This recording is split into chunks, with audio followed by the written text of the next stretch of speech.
The rain-slicked streets of Chicago gleamed under the sodium lights as Reed Thompson wiped down the counter at the all-night diner, his shift dragging into the early hours. A sudden crash from the alley behind the building jolted him upright, heart pounding. Peering through the back door, he found a man slumped against the dumpster, blood soaking his shirt, clutching a duffel bag that whimpered softly. Inside were two infant twins, their tiny faces pale and frightened. Reed's hands trembled as he dragged the stranger inside, locking the door behind them. The man, with sharp features and dark hair matted with sweat, gasped, "Hide us, please, they're coming." Reed, a 28-year-old waiter who'd spent years hiding his own truths from a conservative family, felt a surge of empathy mixed with terror. This wasn't just a wounded guy. Those babies changed everything. He stashed the duffel in the storage room, covering the twins with clean towels to muffle their cries, then turned to the man. "Who are you? What happened?" Reed demanded, pressing a cloth to the gunshot wound on the stranger's side. The man winced, his blue eyes locking onto Reed's with desperate intensity. "Name's Jordan. I don't know much, just that my life's a lie. Took the kids from my sister before they got her." Jordan's voice cracked, revealing fragments of a shattered world. He'd woken up that morning as a regular accountant in a quiet suburb, but a frantic call from his estranged sister had pulled him into chaos. She begged him to take her twins and run, whispering about family secrets and dangers he never knew. Now, bleeding in a stranger's diner, Jordan realized his ordinary life was built on illusions, but he had no idea the depth of it. Reed worked quickly, his mind racing. Growing up in a strict Midwestern household, he'd learned to compartmentalize, hide his attraction to men, swallow the slurs from his father, and pretend normalcy. Helping Jordan felt like defying that facade. He bandaged the wound as best he could with the first aid kit, ignoring the ethical knot in his gut. Was this aiding a criminal or saving innocence? As the twins settled into uneasy sleep, Jordan leaned back against the wall, his breathing ragged. "Why are you doing this? You could call the cops." Reed paused, meeting his gaze. "Because I've been where you are, running from something that defines you, but you can't control it." A spark of understanding passed between them, unspoken yet profound. The night wore on, tension thick in the air. Reed fed the twins with milk from the kitchen, their tiny hands grasping his fingers. Jordan watched, a mix of gratitude and guilt etching his face. He confessed bits. His sister had been involved in shady dealings, but he swore he was clean. Reed nodded, but doubt crept in. What if this brought danger to his door? Sirens wailed in the distance, making both men freeze. Jordan's hand gripped Reed's arm, a silent plea. Reed's heart thudded. This decision could upend his life. He chose to hide them in the basement storeroom, dimming the lights upstairs. As he returned to the counter, pretending normalcy for the few late-night customers, he wondered if this act of compassion was his undoing. Morning light filtered through the windows as Reed checked on them. Jordan was feverish, the wound inflamed. "I need to get you help," Reed said. But Jordan shook his head. "No hospitals. They'll find us." The conflict tore at Reed. Protect these strangers or safeguard his own fragile existence? By midday, with the diner buzzing, Reed sneaked food downstairs. Jordan shared more. His parents had died young, leaving him with a vague inheritance he never questioned. The twins were his niece and nephew, now orphans. Reed felt a pull, not just pity, but something deeper in Jordan's vulnerability. That evening, as Reed closed up, a black SUV idled outside. His pulse raced. Had they been followed? He rushed downstairs, warning Jordan. "We have to move." Jordan nodded, pain etched on his face, as they bundled the twins and slipped out the back.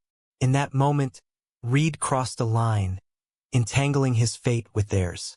Fleeing through Chicago's backstreets, Reed gripped the wheel of his old sedan, Jordan in the passenger seat clutching his side, the twins strapped in the back with makeshift seats from diner cushions. The city lights blurred as Reed's mind spun with regret and resolve. "Where to?" he asked, voice steady despite the fear. Jordan directed him to a rundown motel on the outskirts, a place his sister had mentioned in her last call. "It's safe. For now." They checked in under false names, Reed paying cash to avoid traces. Inside the dim room, he helped Jordan onto the bed, the twins cooing softly in a portable crib improvised from the duffel. As Reed cleaned the wound again, using supplies from a nearby pharmacy, Jordan opened up. "I thought my life was simple. Accountant by day, alone by night.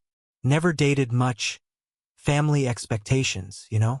Reed nodded, his own secrets bubbling up. "Yeah, I get it. My dad thinks being gay is a choice, like picking a bad habit." Jordan's eyes widened slightly, then softened. "I'm the same. Never said it out loud.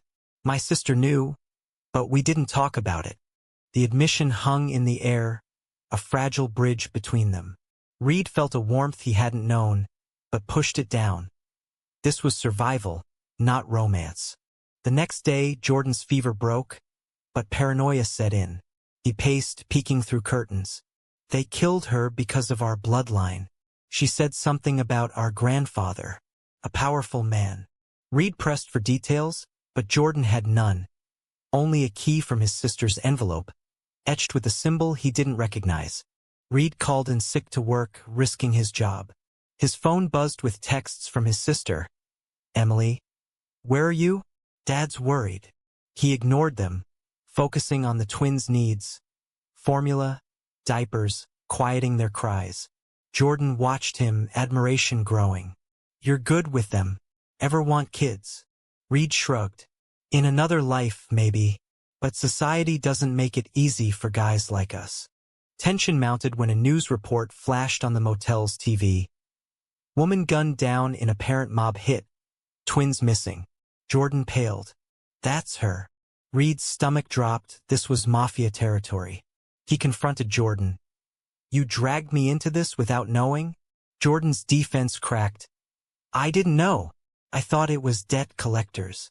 The argument escalated, voices low to not wake the babies. Reed accused him of recklessness. Jordan countered with desperation. In the heat, Jordan grabbed Reed's hand. "I'm sorry, but you're the only one who's ever seen me." The touch lingered, electric, but Reed pulled away, conflicted by budding feelings amid chaos. That night, shadows played on the walls as they took turns watching the door. Reed's mind raced with moral dilemmas. Turn them in for safety, or protect this makeshift family? Society's judgments loomed. Two gay men with stolen kids? It screamed scandal. Dawn brought a knock. Heart in throat, Reed peered out, a delivery man, wrong room. Relief was short-lived. Jordan found a note slipped under the door. "We know you're here. Give up the heirs." Panic surged. They fled again, heading to Reed's childhood home in rural Illinois, a risky move. Arriving at the farmhouse, Reed's father, Robert, eyed them suspiciously. "Who's this?" Reed lied. "Old friend in trouble." Hiding the twins in the attic, he navigated family dinners laced with tension. Robert's homophobic jab stung. Real men don't run from problems. Jordan overheard, fueling his own guilt. As days passed, the bond between Reed and Jordan deepened through whispered conversations. Jordan shared dreams deferred by fear. Reed confessed his loneliness. Yet, betrayal loomed. Reed's sister discovered the twins and questioned him.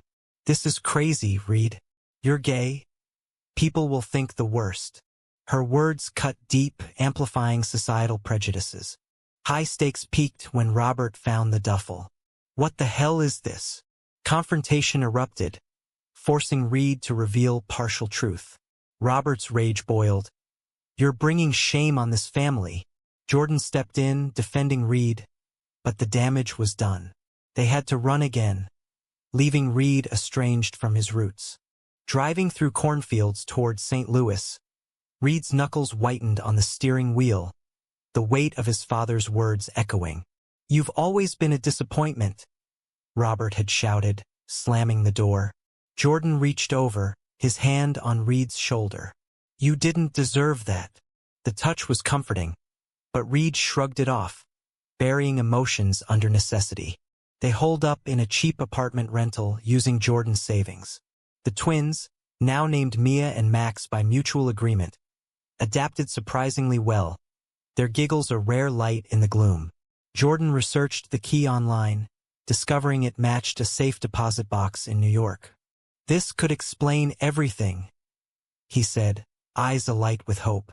Reed hesitated. "New York? That's Mafia Central." But Jordan's determination won. They planned the trip, forging documents with help from an old contact of Jordan's sister. The process tested their trust. Reed questioned Jordan's honesty. "Any more secrets?" Jordan swore no, but doubt lingered. En route, stopping in motels, their conversations turned intimate. Jordan admitted suppressing his sexuality for family approval. Reed shared coming out to Emily, only to face conditional love. "Society says we're flawed," Reed said bitterly. Jordan's response, "Maybe we're the strong ones, fighting for authenticity." Attraction simmered, unspoken. A shared glance over feeding the twins, a brush of hands, small moments building tension. But ethics clawed at Reed. Was this love or trauma bonding? He pushed boundaries, asking, "What if we get caught?" The kids need stability, not two fugitives. Arriving in New York, the city's pulse amplified their anxiety. At the bank, the box revealed documents. Birth certificates proving Jordan was adopted. His real father a notorious mafia don, deceased but with rivals hunting heirs. The twins were Jordan's half-siblings, not niece and nephew. His sisters from a secret affair. Shock rippled through Jordan. "I'm the heir? This can't be." Reed steadied him, but the revelation shattered illusions. Jordan's ordinary life was a cover, orchestrated by his adoptive parents to protect him. Now, exposed, he faced inheritance claims amid blood feuds. Betrayal hit hard, Jordan's sister had known, using him as a shield. "She sacrificed me," he whispered, crumbling. Reed held him, the embrace crossing into tenderness. "We'll figure it out," Reed promised, his own heart torn between loyalty and self-preservation. Rivals closed in. A tail followed them from the bank. They dodged through subways, hearts racing. Hiding in a Brooklyn safe house Jordan's documents mentioned, they confronted realities. Reed's phone rang, Emily, pleading return. "Dad's sorry, but this is dangerous." Reed hung up, choosing Jordan. Moral conflicts peaked. Jordan offered to surrender himself to protect the others. "I can't drag you down." Reed refused, arguing, "We've come this far together." Their first kiss happened then, born of desperation. A spark amid darkness. But guilt followed. Was this right, with lives at stake? Society's shadows loomed larger. News outlets speculated on the missing mafia kids, painting lurid pictures. Reed imagined headlines, "Gay duo in custody scandal." The prejudice fueled his resolve. But at what cost?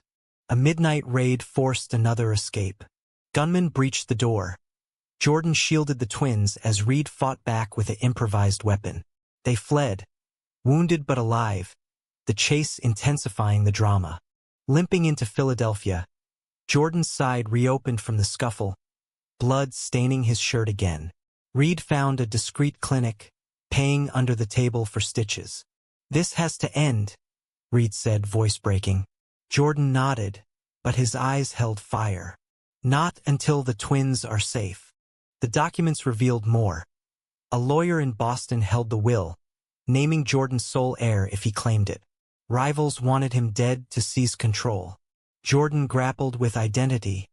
Mafia blood versus his moral core. "Do I become what I hate?" he asked Reed, vulnerability raw. Reed, torn by love emerging, urged caution, claiming it could protect us or destroy everything. Their relationship evolved through quiet nights, sharing dreams of a normal life. But societal pressures intruded. A passerby's slur at seeing them hold hands reminded Reed of risks. Family ties strained further. Reed's father called, apologetic yet demanding. Come home, son. This lifestyle. It's not you. The word lifestyle stung, highlighting generational divides.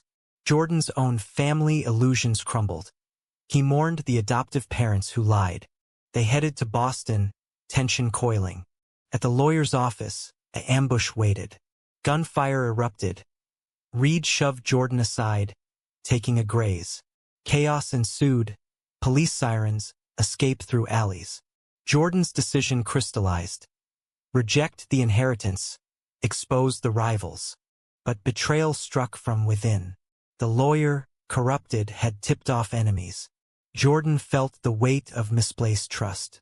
Everyone lies, he despaired. Reed countered. Not me. Their bond strengthened, but at a price. Reed's wound festered, symbolizing sacrifices. Hiding in a seaside cottage, they nursed injuries. The twins' first steps brought joy, contrasting the storm. Jordan confessed love. You've given me hope. Reed reciprocated, but ethics nagged. Was this fair to the kids, two dads on the run? Societal backlash hit via media. Tabloids sensationalized gay fugitives with mafia babies. Public opinion divided, some sympathetic, others vilifying. Reed's sister emailed support, but warned of custody battles. Courts won't favor you. High drama unfolded when rivals kidnapped Mia during a park outing. Panic gripped them. Jordan traded himself for her return. Reed, devastated, mounted a rescue, infiltrating a warehouse. Gun drawn by foes, he negotiated, revealing documents to fracture alliances. The showdown, Jordan faced his half-uncle, the rival boss. Your family, the man sneered. Jordan rejected. Blood doesn't define me. A brawl ensued. Reed arrived, turning tides. They escaped with Mia, but Jordan killed an assailant in self-defense, haunting him. The act changed everything. Jordan's hands bloodied, mirroring the legacy he fled. Reed comforted him, but the moral quandary deepened. Was violence justified? Back in hiding, this time in a quiet Vermont town, Jordan stared at his hands, the invisible stain of blood a constant reminder. I'm no better than them, he muttered. Reed pulled him close. You saved us. That's what matters. But the internal conflict raged, Jordan wrestling with guilt and the ethical blur of self-defense. The twins thrived oblivious, their laughter a balm. Reed and Jordan's relationship blossomed, stolen moments of intimacy amid fear. Yet, societal mirrors reflected harshly. A local news story on same-sex adoption debates amplified doubts. Will we ever be seen as fit parents? Reed wondered. Family reconciliation attempts faltered. Robert visited unannounced, tracked via Emily. I was wrong about you, he admitted stiffly. But seeing the twins, he balked. This isn't right. Two men raising kids? The argument exploded, old prejudices surfacing. Jordan defended. Love is love. Robert left, leaving Reed heartbroken but resolute. Jordan's awakening grew. He contacted authorities anonymously, offering evidence against the mafia. The risk was immense, exposure could end them. It's the right choice, he said. But Reed feared betrayal by the system. They'll separate us. Tension climaxed with a sting operation. Jordan met an FBI agent, wired for sound. Reed waited with the twins, anxiety peaking. The meet went south, double-crossed by a corrupt agent. Gunfire. Jordan wounded again, fleeing to their hideout. Reed's fury boiled. You almost died. Jordan's response. For a better future. Their love tested, they argued over paths, surrender or fight. Reed chose fight, forging alliances with reformed mafia insiders from the documents. Societal themes deepened. Protests for LGBT rights in the news paralleled their struggle. We're not just surviving, we're challenging norms, Jordan said. But damage accumulated, Reed's job loss, isolation from friends. A pivotal betrayal.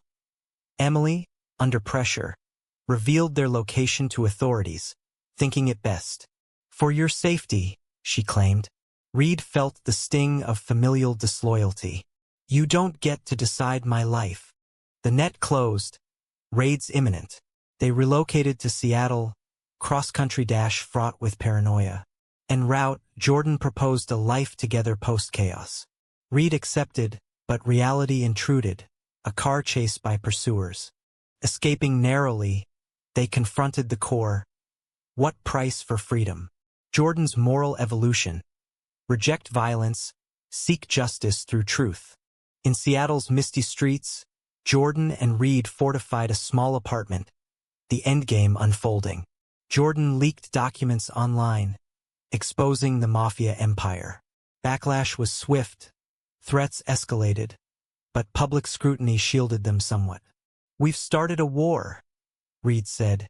Fear mingled with pride. Internal awakenings peaked. Jordan shed his naive self, embracing his identity fully. Gay, protective uncle, reformed heir. "I won't let blood dictate my choices." Reed mirrored this, forgiving his father's limitations while setting boundaries. Love solidified amid turmoil. Shared decisions like planning the twins' future wove them tighter. But sacrifices mounted. Reed's health declined from stress. Jordan's nightmares persistent. Societal reckoning came via media frenzy. Interviews anonymized. They sparked debates on LGBT families in crisis. Supporters rallied. Detractors condemned. Are we heroes or villains? Jordan pondered. The final confrontation. Rivals cornered them in a warehouse meet. Guns drawn, negotiations tense. Jordan offered peace. End the cycle. Betrayal struck. A sniper's shot grazed Reed. Chaos. Jordan disarmed the leader, choosing mercy over vengeance. Authorities arrived, tipped by their leaks. Arrests followed, but Jordan's testimony granted immunity. The twins safe, placed temporarily with protective services. In the aftermath, Reed and Jordan fought for custody, battling biases. Courts deliberated. Two gay men, mafia ties, viable parents? They won, proving love's resilience. Yet, scars remained. Jordan's guilt over the kill lingered. Reed's family rift mended partially. They built a life, but at great cost. Lost innocence, fractured bonds. As they watched the twins play in a park, Jordan turned to Reed. Was it all worth it? Reed smiled. For this, yes. But was Jordan's rejection of his heritage the right moral choice? Or did it perpetuate the very cycles of violence he sought to break?